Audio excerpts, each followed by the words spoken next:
Hello friends, this is Savita and welcome to success talk. Friends, आज हम NCERT history class 6 का chapter first पढ़ेंगे। तो चलिए स्टार्ट करते हैं। अध्याय 1, क्या, कब, कहाँ और कैसे। कैसे पता लगाएं? यह जानने के लिए कि कल क्या हुआ था। तुम रेडियो सुन सकते हो, टेलीविज़न देख सकते हो या फिर अखबार पढ़ सकते हो। साथ ही यह जानने के लिए कि पिछले साल क्या हुआ था, तुम किसी ऐसे व्यक्ति से बात कर सकते हो जिसे उस समय की स्मृति हो। लेकिन बहुत पहले क्या हुआ था, यह कैसे जाना जा सकता है? अतीत के बारे में हम क्या जान सकते हैं? अतीत के बारे में बहुत कुछ जाना जा सकता है, जैसे लोग क्या खाते थे, कैसे कपड़े पहनते थे, किस तरह के घरों में रहते थे। हम आखेटकों, शिकारियों, पशुपालकों, कृषकों, शासकों, व्यापारियों, पुरोहितों, शिल्पकारों, कलाकारों, संगीतकारों या फिर वैज्ञानिकों के जीवन के बारे में जानकारियाँ हासिल कर सकते हैं। यही नहीं, हम यह भी पता कर सकते हैं कि उस समय बच्चे कौन से खेल खेलते थे, कौन सी कहानियाँ सुना करते थे, कौन से नाटक देखा करते थे या फिर कौन कौन से गीत गाते थे। लोग कहाँ रहते थे। मानचित्र 1 पृष्ठ 2 में नर्मदा नदी का पता लगाओ। कई लाख वर्ष पहले से लोग इस नदी के तट पर रह रहे हैं। यहाँ रहने वाले आरंभिक लोगों में से कुछ कुशल संग्राहक थे जो आसपास के जानवरों की विशाल संपदा से परिचित थे। अपने भोजन के लिए वे पेड़ों, फलों तथा जंगलों के अन्य उत्पादों का सही से संग्रह किया करते थे। वे जानवरों का आखेट शिकार भी करते थे।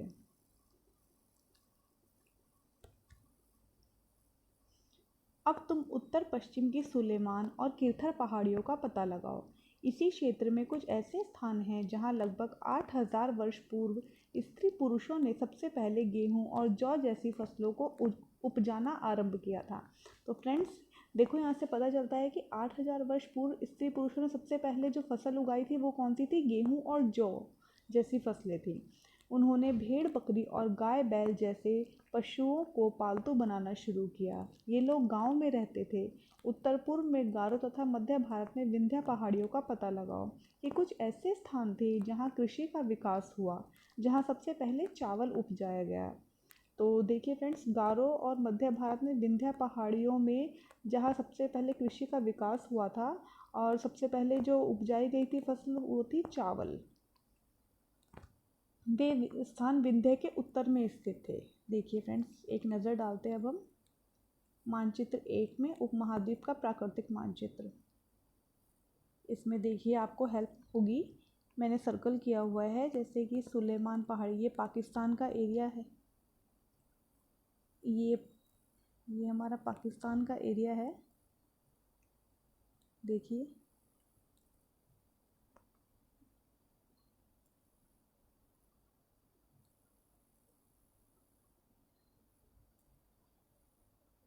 फ्रेंड्स, ये पाकिस्तान का एरिया है और इसमें काबुल नदी, सुलेमान जो पहाड़ियाँ हैं वो काबुल नदी के पास है। किरथर की पहाड़ियाँ भी यहीं पर है।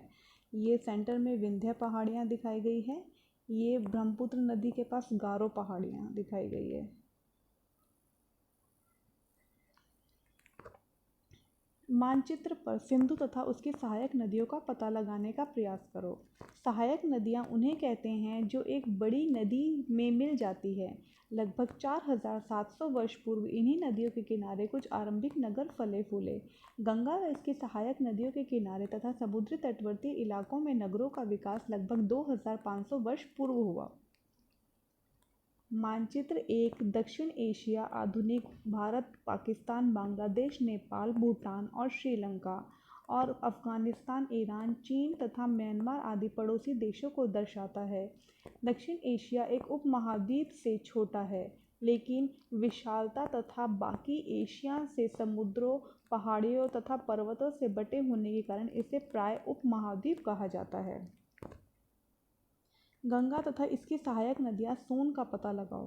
गंगा के दक्षिण में इस नदी के आसपास का क्षेत्र प्राचीन काल में मगध, वर्तमान में बिहार के नाम से जाना जाता है। जो उस टाइम पे हम जिसे मगध बोलते थे फ्रेंड्स, उसे हम बिहार के नाम से जानते हैं अब। इसके शासक बहुत शक्तिशाली थे और उन्होंने एक विशाल राज्य स्थापित किया था। देश के अन्य हिस्सों में भी ऐसे राज्यों की स्थापना की गई थी। लोगों ने सदैव उपमहाद्वीप के एक हिस्से से दूसरे हिस्से पर यात्रा की। कभी कभी हिमालय जैसे ऊंचे पर्वतों, पहाड़ियों, रेगिस्तान, नदियों तथा समुद्रों के कारण यात्रा जोखिम भरी होती थी। फिर भी ये यात्रा उनके लिए असंभव नहीं थी। अतः कभी लोग काम की तलाश में तो कभी प्राकृतिक आपदाओं के कारण एक स्थान से दूसरे स्थान जाया करते थे। कभी कभी सेनाएं दूसरे क्षेत्रों पर विजय हासिल करने के लिए जाती थी। इसके अतिरिक्त व्यापारी कभी काफिलों में तो कभी जहाज़ों में अपने साथ मूल्यवान वस्तुएं लेकर एक स्थान से दूसरे स्थान जाते थे। धार्मिक गुरु लोगों को शिक्षा और सलाह देते हुए एक गांव से दूसरे गांव तथा एक कस्बे से दूसरे कस्बे जाया करते थे। कुछ लोग नए और रोचक स्थानों को खोजने की चाह में उत्सुकतावश भी यात्रा किया करते थे। इन सभी यात्राओं से लोगों को एक दूसरे के विचारों को जानने का अवसर मिलता था। आज लोग यात्राएं क्यों करते हैं? एक बार फिर से मानचित्र 1 को देखो। पहाड़ियाँ, पर्वत और समुद्र इस उपमहाद्वीप की प्राकृतिक सीमा का निर्माण करते हैं। हालांकि लोगों के लिए इन सीमाओं को पार करना आसान नहीं था। जिन्होंने ऐसा चाहा वे ऐसा कर सके। वे पर्वतों की ऊंचाई को छू सके तथा गहरे समुद्रों को पार कर सके। उपमहाद्वीप के बाहर भी कुछ लोग यहाँ आए और यहीं बस गए। लोगों के इस आवागमन ने हमारी सांस्कृतिक परंपराओं को समृद्ध किया। कई सौ वर्षों से लोग पत्थरों को तराशने, संगीत रचने और यहाँ तक कि भोजन बनाने के लिए तरीकों के बारे में एक दूसरे के विचारों को अपनाते रहे हैं। देश का नाम। अपने देश के लिए हम प्राय इंडिया तथा भारत जैसे नामों का प्रयोग करते हैं। इंडिया शब्द इंडस से निकला है, जिसे संस्कृत में सिंधु कहा जाता है। अपने एटलस में ईरान और यूनान का पता लगाओ। लगभग 2500 वर्ष पूर्व उत्तर पश्चिम की ओर से आने वाले ईरानियों और यूनानियों ने सिंधु को हिंदोस तथा इंदोस और इस नदी के पूर्व में स्थित भूमि प्रदेश को इंडिया कहा। भारत नाम का प्रयोग उत्तर पश्चिम में रहने वाले लोगों के एक समूह के लिए किया जाता था। इस समूह का उल्लेख संस्कृत की आरंभिक लगभग 3500 वर्ष पुरानी कृति ऋग्वेद में भी मिलता है। बाद में इसका प्रयोग देश के लिए होने लगा। देखिए फ्रेंड्स, यहाँ साइड में हम देखते हैं कि ताड़पत्रों से बनी हुई पांडुलिपि का एक पृष्ठ दिखाया गया है। यहाँ पे देखिए, ये ताड़पत्र से बनी हुई एक पांडुलिपि है। तो इसके बारे में पढ़ते हैं, चलिए थोड़ा सा। यह पांडुलिपि लगभग 1000 वर्ष पहले लिखी गई थी। किताब बनाने के लिए ताड़ के पत्तों को काटकर उनके अलग अलग हिस्सों को एक साथ बांध दिया जाता था। भुर्ज पेड़ की छाल से बनी ऐसी ही एक पांडुलिपि को तुम यहाँ देख सकते हो। तो फ्रेंड्स, जो पांडुलिपियाँ थी ये भुर्ज पेड़ की छाल से बनी हुई थी। ये इंपॉर्टेंट है, ये क्वेश्चन कई बार आ जाता है एग्जाम में। अतीत के बारे में कैसे जानें? अतीत की जानकारी हम इसी प्रकार से प्राप्त कर सकते हैं। इसमें से एक तरीका अतीत में लिखी गई पुस्तकों को ढूंढना और पढ़ना है। ये पुस्तकें हाथ से लिखी होने के कारण पांडुलिपियाँ कही जाती थी। देखिए फ्रेंड्स, इन्हें हाथ से लिखते थे, इसीलिए इनका नाम पांडुलिपि रखा गया था। अंग्रेजी में पांडुलिपि के लिए प्रयुक्त होने वाला मैन्युस्क्रिप्ट शब्द लैटिन भाषा मेनू, जिसका अर्थ हाथ है, से निकला है। ये पांडुलिपियाँ प्राय ताड़ पत्रों अथवा हिमालय क्षेत्र में उगने वाले भुर्ज नामक पेड़ की छाल से विशेष तरीके से तैयार भोजपत्र पर लिखी मिलती है। इतने वर्षों में इनमें से कई पांडुलिपियों को कीड़े ने खा लिया तथा कुछ नष्ट कर दी गई। फिर भी ऐसी कई पांडुलिपियां आज भी उपलब्ध हैं। प्राय ये पांडुलिपियां मंदिरों और विहारों से में प्राप्त होती हैं। इन पुस्तकों में धार्मिक मान्यताओं व व्यवहारों, राजाओं के जीवन, औषधियों तथा विज्ञान आदि सभी प्रकार के विषयों की चर्चा मिलती है। इसके अतिरिक्त हमारे यहाँ महाकाव्य, कविताएं तथा नाटक भी हैं। इनमें से कई संस्कृत में लिखे हुए मिलते हैं, जबकि अन्य प्राकृतिक व तमिल में हैं। प्राकृतिक भाषा का प्रयोग आम लोग करते थे। ये देखिए फ्रेंड्स, एक अभिलेख दिखाया गया है। आपने पढ़ा होगा, अशोक के अभिलेख बहुत ज़्यादा फेमस थे उस टाइम पर। लगभग 2250 वर्ष पुराना यह अभिलेख वर्तमान अफगानिस्तान के कंधार से प्राप्त हुआ है। यह अभिलेख अशोक नामक शासक के आदेश पर उत्कीर्ण कराया गया था। इस शासक के विषय में तुम अध्याय 8 में पढ़ोगी। जब हम कुछ लिखते हैं तब हम किसी लिपि का प्रयोग करते हैं। लिपियां अक्षरों अथवा संकेतों से बनी होती है। जब हम कुछ बोलते हैं अथवा पढ़ते हैं तब हम एक भाषा का प्रयोग करते हैं। यह अभिलेख इस क्षेत्र में प्रयुक्त होने वाली यूनानी तथा अरामीक नामक दो भिन्न लिपियों तथा भाषाओं में है।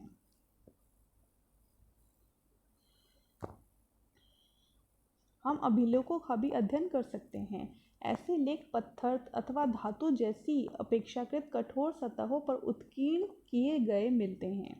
कभी कभी शासक अथवा अन्य लोग अपने प्रदेशों को इस तरह उत्कीर्ण कराते थे, अपने आदेशों को इस तरह उत्कीर्ण कराते थे ताकि लोग उन्हें देख सके, पढ़ सके अथवा उनका पालन कर सके। कुछ अन्य प्रकार के अभिलेख भी मिलते हैं जिनमें राजाओं तथा रानियों सहित अन्य स्त्री पुरुषों ने भी अपने कार्यों के विवरण उत्कीर्ण कराए हैं। उदाहरण के लिए प्राय शासक लड़ाइयों में अर्जित विजयों का लेखा जोखा रखा करते थे। क्या तुम बता सकती हो कि कठोर सतह पर लेख लिखवाने के क्या लाभ थे? ऐसा करवाने में क्या क्या कठिनाइयाँ आती थी? इसके अतिरिक्त अन्य कई वस्तुएं अतीत में बनी और प्रयोग में लाई जाती थी। ऐसी वस्तुओं का अध्ययन करने वाला व्यक्ति पुरातत्वविद कहलाता है। पुरातत्वविद पत्थरों और ईंटों से बनी इमारतों के अवशेष, चित्रों तथा मूर्तियों का अध्ययन करते हैं। वे औजारों, हथियारों, बर्तनों, आभूषणों तथा सिक्कों की प्राप्ति के लिए छानबीन तथा खुदाई भी करते हैं। इनमें से कुछ वस्तुएं पत्थर, पकी मिट्टी तथा कुछ धातु की बनी हो सकती हैं। ऐसे तत्व कठोर और जल्दी ना नष्ट होने वाले होते हैं। देखिए फ्रेंड्स, यहाँ पर एक पात्र दिया गया है, तो चलिए पढ़ते हैं इसके बारे में। अब बाएं, एक प्राचीन नगर से प्राप्त पात्र। इस तरह के पात्रों का प्रयोग 4700 वर्ष पूर्व होता था। दाएं, एक पुराना चांदी का सिक्का। इस तरह के सिक्कों का प्रयोग लगभग 2500 वर्ष पूर्व होता था। हमारे द्वारा आज प्रयोग में आने वाले सिक्कों से यह सिक्का कैसे भिन्न है? पुरातत्वविद जानवरों, चिड़ियाओं तथा मछलियों की हड्डियां भी ढूंढते हैं। इससे उन्हें यह जानने में भी मदद मिलती है कि अतीत में लोग क्या खाते थे। वनस्पति के अवशेष बहुत मुश्किल से बच पाते हैं। यदि अन्न के दाने अथवा लकड़ी के टुकड़े जल जाते हैं तो वे जले हुए रूप में बचे रहते हैं। क्या पुरातत्वविद को बहुधा पत्थरों के अवशेष मिलते हैं? पांडुलिपियों, अभिलेखों तथा पुरातत्व से ज्ञात जानकारियों के लिए इतिहासकार प्राय स्रोत शब्द का प्रयोग करते हैं। इतिहासकार उन्हें कहते हैं जो अतीत का अध्ययन करते हैं। स्रोत से प्राप्त होते ही अतीत के बारे में पढ़ना बहुत रोचक हो जाता है, क्योंकि इन स्रोतों की सहायता से हम धीरे धीरे अतीत का पुनर्निर्माण करते जाते हैं। अतः इतिहासकार तथा पुरातत्वविद उन जासूसों की तरह हैं जो इन सभी स्रोतों का प्रयोग सुराग के रूप में कर अतीत को जानने का प्रयास करते हैं। अतीत एक या अनेक। क्या तुमने इस पुस्तक के शीर्षक हमारे अतीत पर ध्यान दिया है? यहाँ अतीत शब्द का प्रयोग बहुवचन के रूप में किया गया है। ऐसा इस तथ्य की ओर ध्यान दिलाने के लिए किया गया है कि अलग अलग समूह के लोगों के लिए इस अतीत का अलग अलग मायने थे। उदाहरण के लिए पशुपालकों तथा कृषकों का जीवन राजाओं तथा रानियों के जीवन से तथा व्यापारियों का जीवन शिल्पकारों के जीवन से बहुत भिन्न था। जैसा कि हम आज भी देखते हैं, उस समय भी देश के अलग अलग हिस्सों में लोग अलग अलग व्यवहारों और रीति रिवाजों का पालन करते थे। उदाहरण के लिए आज अंडमान द्वीप के अधिकांश लोग अपना भोजन मछलियां पकड़कर, शिकार करके तथा फल फूल के संग्रह के द्वारा प्राप्त करते हैं। इसके विपरीत शहरों में रहने वाले लोग खाद्य आपूर्ति के लिए अन्य व्यक्तियों पर निर्भर करते हैं। इस तरह के भेद अतीत में भी विद्यमान थे। इसके अतिरिक्त एक अन्य तरह का भेद है। उस समय शासक अपनी विजयों का लेखा जोखा रखते थे। यही कारण है कि हम उन शासकों तथा उनके द्वारा लड़ी जाने वाली लड़ाइयों के बारे में काफ़ी कुछ जानते हैं, जबकि शिकारी, मछुआरे, संग्राहक, कृषक अथवा पशुपालक जैसे आम आदमी प्राय अपने कार्यों का लेखा जोखा नहीं रखते थे। पुरातत्व की सहायता से हमें उनके जीवन को जानने में मदद मिलती है। हालांकि अभी भी इसके बारे में बहुत कुछ जानना शेष है। तिथियों का मतलब, अगर कोई तुमसे तिथि के विषय में पूछे तो तुम शायद उस दिन की तारीख, माह, वर्ष जैसी 2000 या इसी तरह का कोई और वर्ष बताओगी। वर्ष की यह गणना ईसाई धर्म प्रवर्तक ईसा मसीह के जन्म की तिथि से की जाती है। अतः 2000 वर्ष कहने का तात्पर्य ईसा मसीह के जन्म के 2000 वर्ष बाद से है। ईसा मसीह के जन्म के पूर्व की सभी तिथियों को ईसा पूर्व यानी कि ईसा से पहले के रूप में जानी जाती हैं। इस पुस्तक में हम 2000 को अपना आरंभिक बिंदु मानते हुए वर्तमान से पूर्व की तिथियों का उल्लेख करेंगे। इतिहास और तिथियां। अंग्रेजी में बीसी, हिंदी में ईसा पूर्व का तात्पर्य बिफोर क्राइस्ट, ईसा पूर्व होता है। कभी कभी तुम तिथियों से पहले एडी, हिंदी में ई लिखा पाती हो। यह एनो डोमिनी नामक 2 लैटिन शब्दों से बना है तथा इसका तात्पर्य ईसा मसीह के जन्म के वर्ष से है। कभी कभी एडी की तरह सीई तथा बीसी की तरह बीसीई का प्रयोग होता है। सीई अक्षरों का प्रयोग कॉमन एरा तथा बीसीई का बिफोर कॉमन एरा के लिए होता है। हम इन शब्दों का प्रयोग इसीलिए करते हैं क्योंकि विश्व के अधिकांश देशों में अब इस कैलेंडर का प्रयोग सामान्य हो गया है। भारत में तिथियों के इस रूप का प्रयोग लगभग 200 वर्ष पूर्व आरंभ हुआ था। कभी कभी अंग्रेजी के बीसी अक्षरों का प्रयोग होता है। इसका तात्पर्य बिफोर प्रेजेंट, वर्तमान से पहले है। अन्यत्र, जैसा कि हमने पहले पढ़ा, अभिलेख कठोर सतहों पर उत्कीर्ण कराए जाते हैं। इनमें से कई अभिलेख कई 100 वर्ष पूर्व लिखे गए थे। सभी अभिलेखों में लिपियों और भाषाओं का प्रयोग हुआ है। समय के साथ साथ अभिलेखों में प्रयुक्त भाषाओं तथा लिपियों में बहुत बदलाव आ चुका है। विद्वान यह कैसे जान पाते हैं कि क्या लिखा था? इसका पता अज्ञात लिपि का अर्थ निकालने की एक प्रक्रिया द्वारा लगाया जा सकता है। इस प्रकार से अज्ञात लिपि को जानने के लिए एक प्रसिद्ध कहानी उत्तरी अफ्रीकी देश मिस्र में मिलती है। लगभग 5000 वर्ष पूर्व यहाँ राजा रानी रहते थे। देखिए फ्रेंड्स, यहाँ पे कुछ सिंबल्स दिए हुए हैं इन्होंने और उनके नीचे कुछ अल्फ़ाबेट्स लिखे हुए हैं। तो इसका मतलब ये है उस समय की लिपि को जानने के लिए इन सिंबल्स से, इन अल्फ़ाबेट्स को मतलब ये है डिनोट करते थे वो कि सिंबल्स को कि कौन सा अल्फ़ाबेट बन सकता है इससे। चलिए अब आगे पढ़ते हैं। मिस्र के उत्तरी तट पर रोसेटा नाम का एक कस्बा है। यहाँ से एक ऐसा उत्कीर्ण पत्थर मिला है जिस पर एक ही लेख 3 भिन्न भिन्न भाषाओं तथा लिपियों, यूनानी तथा मिस्र लिपि के 2 प्रकारों में है। कुछ विद्वान यूनानी भाषा पढ़ सकते थे। उन्होंने बताया कि यहाँ राजाओं तथा रानियों के नाम एक छोटे से फ्रेम में दिखाए गए हैं। इसे कारतूस कहा जाता है। इसके बाद विद्वानों ने यूनानी तथा मिस्री संकेतों को अगल बगल रखते हुए मिस्री भाषाओं की समानार्थक ध्वनियों की पहचान की। जैसा कि तुम देख सकते हो, यहाँ एल अक्षर के लिए शेर तथा ए अक्षर के लिए चिड़िया के चित्र बने हैं। एक बार जब उन्होंने यह जान लिया कि विभिन्न अक्षर किनके लिए प्रयुक्त हुए हैं, तो वे आसानी से अन्य अभिलेखों को भी पढ़ सकते हैं। तो फ्रेंड्स, आज का हमारा ये चैप्टर यहीं कंप्लीट होता है। आप चाहें तो ये इम्पोर्टेंट कुछ डेट्स दी हुई हैं जिसको आप देख सकते हैं एक बार कि कृषि का आरंभ कब हुआ था। 8000 वर्ष पूर्व हुआ था। सिंधु सभ्यता के प्रथम नगर 4700 वर्ष पूर्व के हैं। गंगा घाटी के नगर मगध का बड़ा राज्य 2500 वर्ष पूर्व का है और वर्तमान का प्रारंभ लगभग 2000 वर्ष पूर्व से माना जाता है। तो फ्रेंड्स, ये हमारा फर्स्ट चैप्टर यहीं पर कंप्लीट होता है। तो गाइज़, अगर आपको मेरी ये वीडियो पसंद आई है तो प्लीज़ आप मेरे चैनल को लाइक सब्सक्राइब कीजिए और साथ में ही बेल आइकन को प्रेस कर दीजिए, जिससे कि आने वाली सभी वीडियोस का नोटिफिकेशन आप तक पहुंच सके। Okay, thank you friends.